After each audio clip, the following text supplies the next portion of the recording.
好，战到底。但是我第一个我要先感谢我们所有辛苦的委员，下午就到议场来啊。那我们今天的诉求非常的简单明了，就是拒绝酬庸，拒绝酬庸，撤换成局，撤换成局，拒绝酬庸，拒绝酬庸，撤换成局，撤换成局，拒绝酬庸，拒绝酬庸，撤换成局，撤换成局。为什么？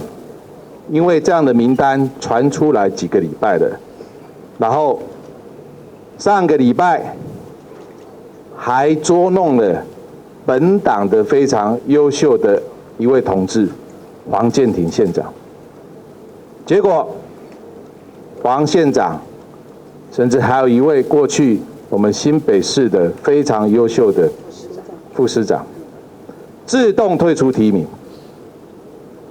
但是我们看到蔡英文总统依然坚决要提名这一个充满又绿又烂的名单，这是史上最绿、史上最烂的名单，高达90%全部都是绿营背景的，这样子的名单要叫国人怎么接受？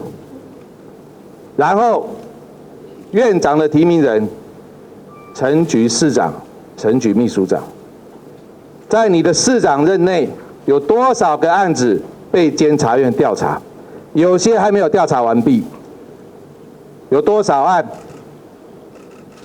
被纠正？有多少案被弹劾？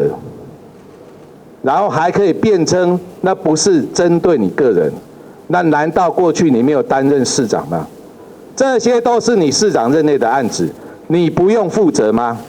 然后，伟大的蔡总统，你可以提名这样子的人来担任院长，那有太多人都可以提名来担任院长的。